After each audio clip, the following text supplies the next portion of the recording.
매일 아침 책 읽기로 하루를 시작하는 행복 습관, 미라클 독서입니다.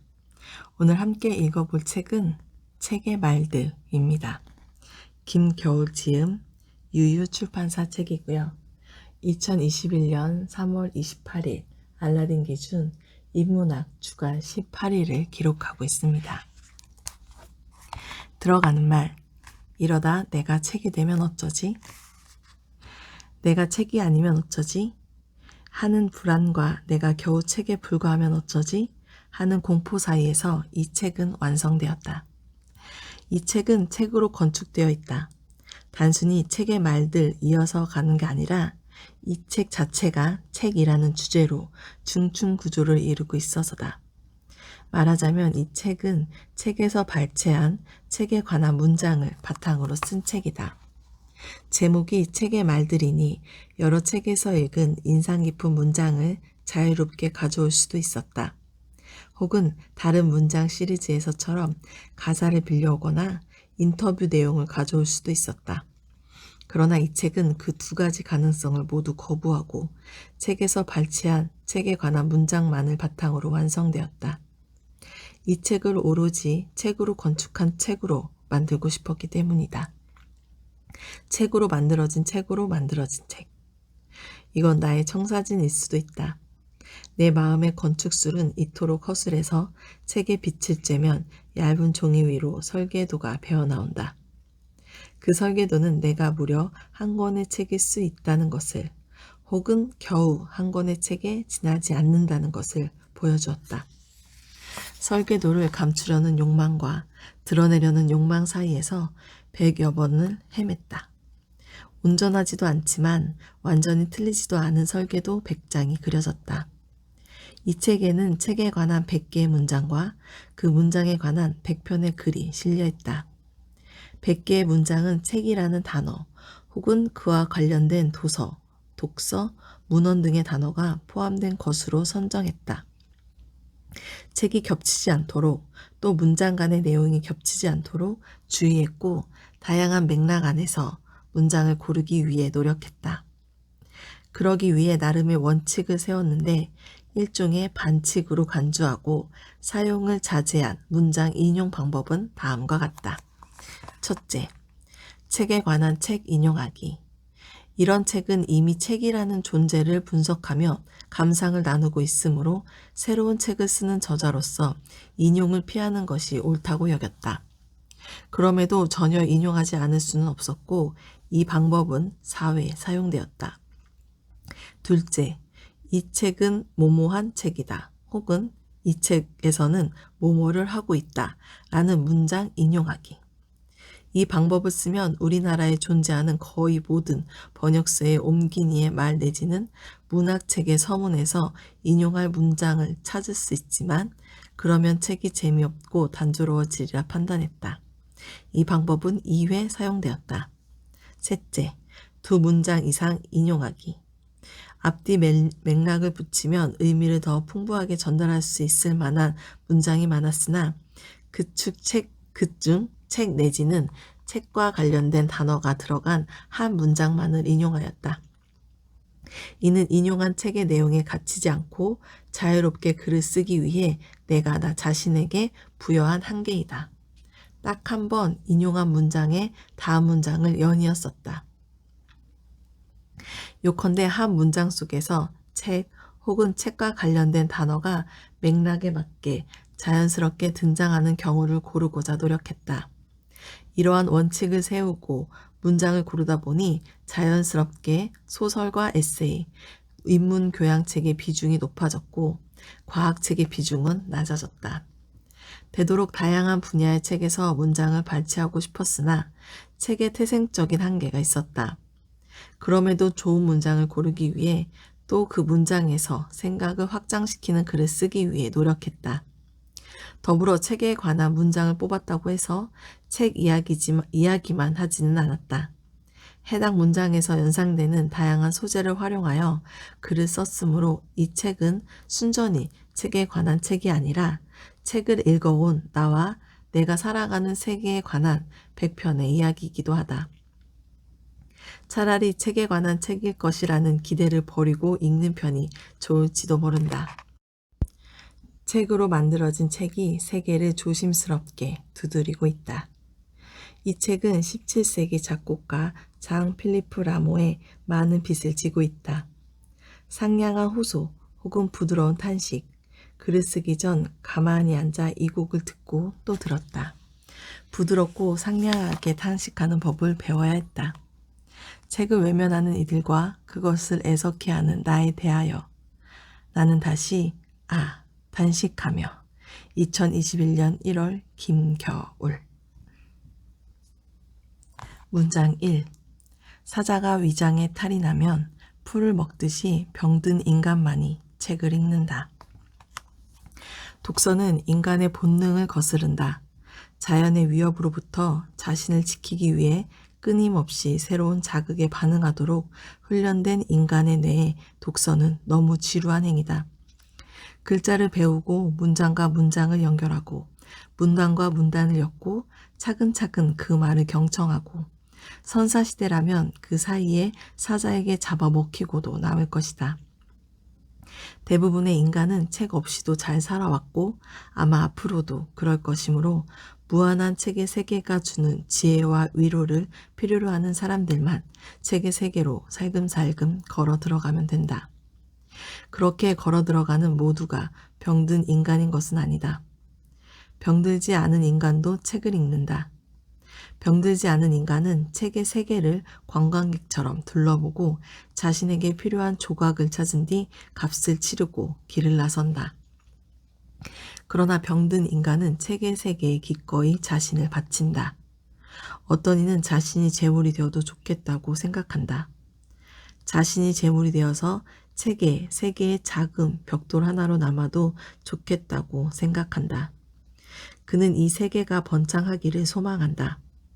같은 이유로 나 역시 사람들을 책의 세계로 유혹하고 싶어 한다. 사실 책 속에는 사람들이 원하는 세상을 움직이는 은밀한 지혜가 숨어 있다고 말하고 싶어 한다. 병든 인간만이 책을 읽는다고 말함으로써 애서가는 자신의 어리석음을 변호하고 책이 사람을 기적적으로 변화시킨다는 환상을 부순다. 그것은 그가 책을 너무나 사랑했기 때문이며 그 간절한 사랑이 개발의 논리로 훼손되지 않기를 원했기 때문이다. 문장 2. 나는 근사한 문장을 통째로 쪼아 사탕처럼 빨아먹고 작은 잔에 든 리큐어처럼 홀짝대며 의미한다. 어떤 문장은 조각조각 제자리를 찾고야 만다. 그것은 읽는 이의 마음에 파고들어 당당히 점유권을 주장한다. 나에게도 수월하게 암송할 수 있는 문장이 몇 개 있다. 어떤 문장은 시에서 왔고, 어떤 문장은 소설에서 왔고, 어떤 문장은 대중교양서에서, 어떤 문장은 학술 논문에서 왔다. 이를테면 송편이 그렇게 좋은 음식이면 평소에 김치와 함께 먹으란 말이야. 같은 문장이다.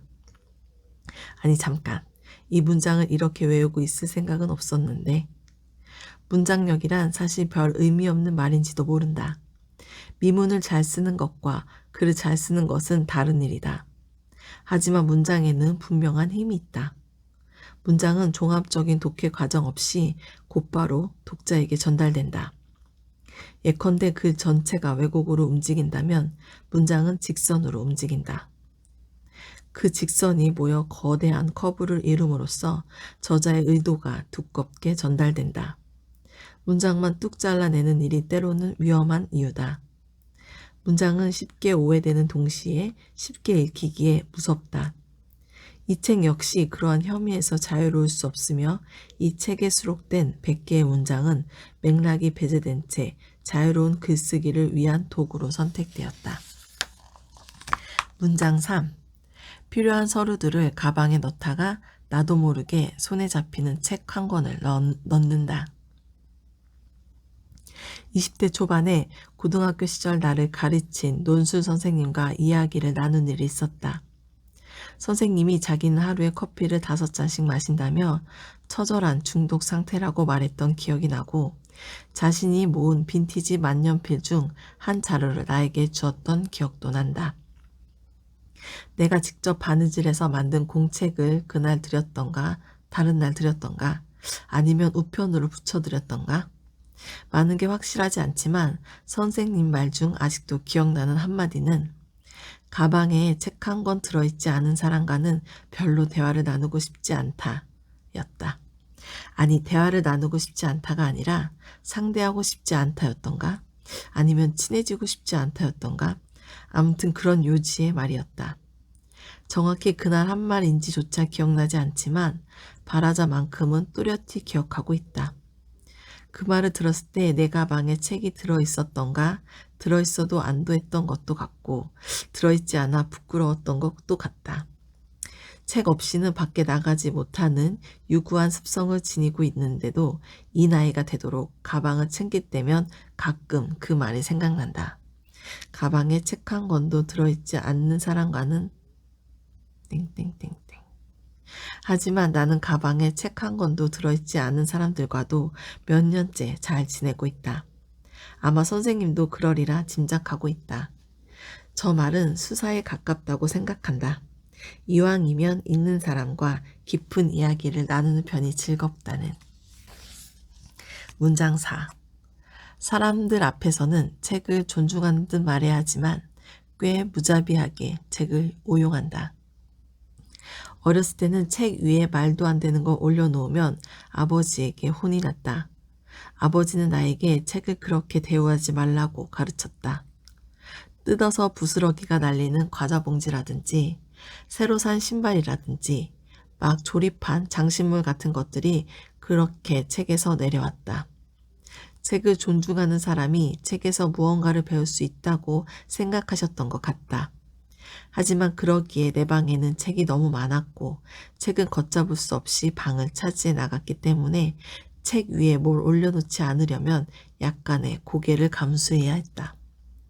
아버지와 달리 책의 내부에 좀 더 신경 쓰긴 했지만 나도 책을 소중히 생각했던 터라 책의 밑줄을 긋거나 페이지를 접는 건 상상도 하지 못했다.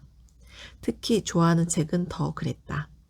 한 번은 해리포터와 불의 잔 미국판을 언니가 빌려가면서 여기에 밑줄 그어가며 단어도 찾고 영어 공부도 하겠다고 하길래 그게 무슨 말도 안 되는 소리냐며 절대 안 된다고 발광을 했던 역사가 있다.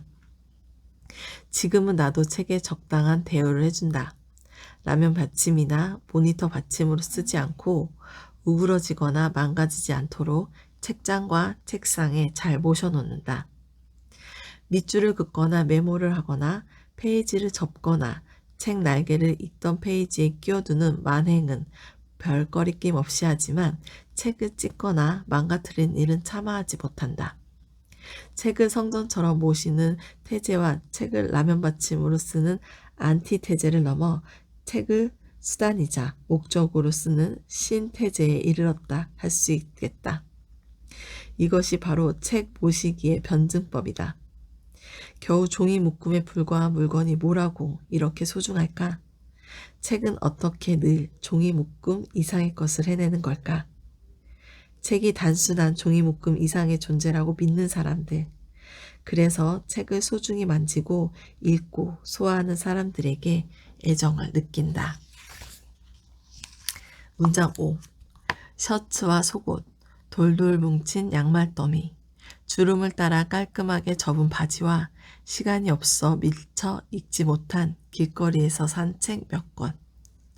일주일 동안 뉴욕을 여행하면서 알랭드 보통의 여행의 기술을 읽었다. 하루에 한 챕터 정도 읽으면 딱 맞는 분량이었다. LAX 공항에서, 몬타게의 등대 앞에서, 맨허튼의 유스 호스텔과 카페에서, JF 공항에서 책을 읽었다. 몸으로 하는 여행과 정신으로 하는 여행, 보들레르, 호퍼, 플로베르, 고우가모마, 첼시 마켓, 차이나타운, 타임스 스퀘어와 교차되고 정신으로 국경을 넘을 줄 알았던 사람들의 이야기가 낯선 거리마다 펼쳐졌다. 소크라테스에게 어디 출신이냐고 물으면 그는 아테네에서 왔다고 하지 않고 세상에서 왔다고 했다. 플로베르는 르앙 출신이었지만 아마 조금은 이집트 출신이기도 하다고 답했을지도 모른다. 내 몸의 경계선 너머로 나아가고 또 나아가며 걷고 또 걷는 일은 일종의 유체 이탈처럼 느껴지기도 했다. 짧은 여정을 마치고 돌아온 곳은 전과 같은 곳이었지만 전과 같은 곳이 아니었다. 몸과 정신의 여행을 거친 사람은 그 전과는 다른 사람이 되기 때문이다. 돌아오는 비행기에서 마지막 챕터인 귀한 습관에 대해서를 끝으로 독서를 마무리했다. 나는 멀리서도 잘 보이는 이타케에 온 것이 아니라 어떤 낯선 나라를 떠돌고 있는 것 같고 그대가 그렇게 말씀하시는 것도 나를 놀려주시고 내 마음을 호리시려는 의도인 것 같습니다. 말씀해 주십시오. 나는 정말로 사랑하는 고향에 온 것입니까? 여행하는 자는 출발한 곳으로 돌아와야 하지만 돌아온 그곳은 결코 그전과 같을 수 없으리. 문장 6. 너는 내 작은 비망록도 고대 로마인들과 헬라스인들의 행적도 노후에 읽겠다고 제쳐놓은 그들의 저술 발췌본도 읽을 시간이 없을 것이다. 나는 절박해졌다. 집중력을 유지할 수 있고 작은 글씨를 무리 없이 볼 수 있고 좋은 자세로 앉아 있을 수 있고 활발하게 지적 활동을 할 수 있는 시간이 몇십 년 되지 않는다는 걸 갑자기 깨달았기 때문이다. 이 사실은 hide in plain sight라는 영어 표현처럼 늘 같은 자리에 존재했으나 한 번도 보이지 않았던 종류의 진실이었다. 29살이 되었을 때 드디어 이 사실은 시야에 포착되었다. 너무 늦은 게 아닌지 나는 염려했다. 읽으려던 책을 결코 다 읽고 죽지는 못할 것이다. 지금 당장 읽어야 한다. 매일 읽어야 한다. 고요 속에서 읽고 또 읽는다. 이걸 다 읽고 죽어야 한다. 문장 7. 더구나 우리 둘, 즉 나와 나의 책은 느린 가닥의 친구들이다. 1881년에 출간된 아침 놀의 서문에서 이미 모든 노동을 빠르게 해치워 버리려는 속전속결의 시대를 비판하고 천천히 읽기를 주장한 것을 보면 놀랍다. 두 가지 사실에서 놀라운데 19세기 후반에 이미 현대인의 사고방식이라도 부를 수 있을 만한 것이 정립되었다는 점에서 그러하고 140여 년이 흐르도록 이러한 사태가 심화되면 심화되었지 약화되지는 않는다는 점에서 그러하다. 책 읽기는 느린 행위다. 책 읽기는 우리에게 멈춰서도록 요구한다. 눈과 귀로 쏟아져 들어오는 정보를 허겁지겁 처리하는 대신 천천히 생각하도록 요청한다. 어떤 책에는 저자가 과속 방지턱을 많이 설치해 두는데 그러한 과속 방지턱은 몇 날 며칠에 걸친 고민으로 완성된다. 어떤 책에는 저자가 혼신의 힘을 기울여 서서히 미끄러지도록 도로를 설계하는데 이러한 도로 역시 몇 날 며칠에 걸친 고민으로 닦아진다. 성실한 독자는 그 과속 방지턱을 갈라보고 잘 닦아진 도로를 문질러 본다. 독서란 곧 경청이며 경청이란 곧 집중하고 반응하고 되묻는 일이다. 그러므로 책 읽기란 얼마나 비효율적인 행위인가. 어떤 이들은 문학을 읽지 않는 자신을 자랑스러워한다. 허구의 세계가 쓸모없다 믿고 당장 써먹을 만한 지식을 알려주는 책만이 가치 있다 여긴다. 그러나 비효율이 곧 우리가 삶을 버틸 수 있게 만들어주는 힘임을, 더 나아가 아름답게 만들어주는 힘임을 경청하는 이들은 안다. 이 힘이 쓸모없다는 평가를 받더라도 한탄할 것은 없지만 슬프지만 어쨌든 우리 모두 바쁘지 않은가? 문장 8. 당신이 어디에 서 있는가에 따라 당신이 무엇을 손에 쥐고 있는가에 따라 누구를 읽고 왜 읽는가에 따라 조그맣게 축소되었다가 부풀어 오른다. 읽을 책을 고르는 일은 어떤 사람이 될지를 고르는 일과 비슷하다. 나는 음악 혐오를 읽을 때는 혼란에 빠진 예술가가 되었다가 사람, 장소, 환대를 읽을 때는 책임 있는 시민이 되었다가 단편소설 쓰기의 모든 것을 읽을 때는 성실한 작가 지망생이 되었다가 유령 해마를 읽을 때는 인공지능이, 감옥의 몽상을 읽을 때는 수감자가, 웃는 경관을 읽을 때는 경찰이 된다. 나는 그 모두가 되었다가 그중 아무도 아닌 사람으로 돌아온다. 책에서 책으로, 또 책에서 책으로 통과하는 날에는 내가 책이 되어 사는 것만 같다. 전원이 들어오면 정신이 켜지고 전원이 꺼지면 정신도 꺼져서 띄엄띄엄 존재하지만 그걸 자각하지 못하는 인공지능처럼 나는 사는 것만 같다. 책을 건너 다음 책으로, 그 책에서 또 다음 책으로 건너가면서 나를 지키지도 못하는 어리석은 사람처럼 책에 의존하면서. 그래서 한숨 돌릴 틈도 없이 책을 읽어야만 했던 시기나 영화를 봐야 했던 시기는 슬픔과 절망의 한복판에 서 있어야 했던 시기와 같다. 하루에도 몇 번씩 다른 정신을 입고 벗는다. 그나마 입은 정신이 있는 게 어디냐고 자위하기도 한다. 땀을 뻘뻘 흘리며 정신을 갈아입는 일이 내 맨살에 아무런 영향을 주지 못한다 해도 어쩔 수 없는 일 아니냐고. 9. 책을 옮기거나 먼지를 털어낼 때마다 거기에 시선을 던지고 띠지의 글을 읽고 우연히 어떤 페이지를 읽고 그렇게 조금씩 대부분의 내용을 흡수했을 것이다. 잘 알려진 대로 종이책 구매는 부동산 문제다. 종이책은 물건이어서 놓을 자리가 있어야 하고 놓을 자리는 집의 크기와 직결된다. 누울 자리만 간신히 확보한 작은 집에 사는 사람이 책을 사들이기는 어렵고 그보다 넓은 집이라고 해도 2년마다 이사를 다녀야 한다면 책을 사는 부담은 가중된다. 책은 어찌나 물건인지 책이 늘어날수록 내가 쓸 수 있는 공간이 정직하게 줄어든다. 내 소유로 된 집도 없는 주제에 책을 빌려볼 생각은 않고 자꾸만 사는 이유는 역설적이게도 책이 물건이어서 그렇다. 종이책은 물건이어서 그것이 점유하고 있는 공간이 선명하게 드러난다. 무심코 눈길을 줄 때마다 그 책은 마음에 쌓여 시간에 따른 풍화를 막는다. 책을 만지고 들고 옮기고 훑으면 희미하던 그 책의 상이 단단하게 자리 잡는다.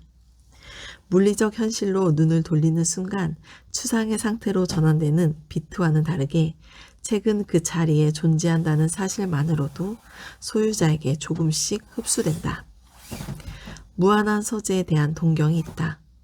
현실적으로는 장서가 많은 시립도서관, 상상의 모습으로는 보르헤스의 바벨의 도서관이나 거기서 영감을 받은 장미의 이름의 도서관, 혹은 애니메이션 공각기동대 SAC의 도서관 같은 장소들의 동경과 매력을 느낀다. 시간이 흘러 내가 천천히 지성을 잃고 침식되어 가고 그 사실에 절망을 느끼는 동안에도 수많은 책이 괜찮다고 원래 그런 거라고 말해줄 것만 같다. 세상은 거대한 도서관일 뿐이라고 나를 안심시킬 것만 같다. 그 말을 알아듣지 못하는 날까지 책을 사 모으고 싶다. 그래서 알아듣지 못하는 위로 속에서 생을 마감할 때 내가 누울 자리마저 책에 양보하기로 했었다는 사실을 전해 듣고 싶다. 10. 수선용 테이프를 책에 펼치는 부분에 붙이고 있었다. 책을 좋아하는 사람이라면 망가진 책 구출 무용담이 하나쯤은 있을 것이다. 온통 젖은 책을 누군가는 냉동실에 넣고 누군가는 난로가에서 말리고 누군가는 거대한 사전으로 둘러놓고 누군가는 헤어드라이어로 말리고 나는 걸핏하면 가방 속에서 물병과 만나 엉엉 울어버린 책을 달래느라 별짓을 다 했던 역사가 있다. 교과서는 대체 왜 이렇게 잘 오는가? 이건 다 공부하기 싫어하는 학생들이 정념이 물을 벽 너머로 통과시킨 결과라고 볼 수밖에 없다. 무척 아끼는 책이 커피로 얼룩지거나 가구 모서리에 찍히면 순간적으로 심장에 고통이 느껴진다. 휴지로 커피를 닦아내도 갈색 얼룩은 덩그러니 남는다. 모두가 알고 있다. 이미 무슨 짓을 해도 책을 처음 상태로 돌릴 수는 없다는 것을. 어쩔 수 없는 일인 것이다. 어차피 책은 원래 해진다. 오늘의 커피가 아니어도 언젠가는 변색되고 너덜너덜해질 수 있다. 하지만 좋은 수성가를 만나면 책이 다시 태어날 수도 있지 않을까? 트위터에서 제형책수선이라는 계정을 팔로우하고 있는데 그 계정에는 종종 책을 수선하는 과정이 사진으로 올라온다. 페이지가 뚝뚝 흘러내리는 오래된 사전도, 덜렁덜렁 춤추는 표지도, 다 떨어진 책 등의 실도 약품과 도구를 통해 차근차근 복구된다. 도저히 가망이 없어 보이는 책들이 마법처럼 말끔해지는 걸 보고 있으면 왠지 눈물이 날 것 같을 때가 있다. 11. 책을 읽을 수도 있지만 우리가 갖고 있는 것은 필독 도서들 뿐인데 그것들은 금세 읽어버릴 수 있을 뿐만 아니라 대부분의 경우 이것들 역시 하나도 재미없기는 마찬가지다. 필독 도서 목록이라는 건 학생들을 괴롭히기 위해 만든 것이 아닐까? 거기에는 셜록 홈즈 전집도 없고 아이작 아시모프의 파운데이션 시리즈도 없고 우라사와 나오키의 20세기 소년도 없다. 이 사실을 슬퍼할 청소년 김겨울은 도서관에서 닥치는 대로 추리소설을 빌리기 시작하는데 그때부터였을까요? 제가 디스토피아를 좋아하게 된 게 물론 필독 도서에는 좋은 책이 많고 심지어 재미있는 책도 많다. 탈무드는 재치가 빛나 의외로 재미있었고 오 헨리 단편집이나 마음을 열어주는 101가지 이야기 같은 책은 꽤 감동적으로 읽었다. 프론테 자매의 소설이나 윤동주의 시집처럼 유명한 책은 앞으로 살아가면서 사람들과 수다를 떨 만한 교양이 된다. 그런 책으로 심성을 가꾸기를 바라는 어른들의 마음을 10분 이해하며 나 역시 그런 책들을 읽고 자랐다. 그렇게 강제로라도 책을 접하는 기회가 늘어나면 자연스럽게 책을 읽는 능력도 책을 펼치는 습관도 길러질 확률이 높다. 하지만 같은 필독 도서 목록을 받고도 누군가는 애서가가 되고 누군가는 책과 연을 끊는 것을 보면 결국 책과의 인연이라는 건 다른 사람의 의도와 상관없이 결정되는 것 같다. 학생들에게 필독 도서의 독후감을 써내라고 하면 신이 나는 건 원래부터 책을 좋아하던 학생들이었고 책에 관심 없는 학생들은 가장 얇은 책의 내용을 인터넷에서 대강 검색해 글을 완성하곤 했으니까. 그리고 그런 학생 역시 삶에서 언젠가는 책을 찾게 되기도 한다.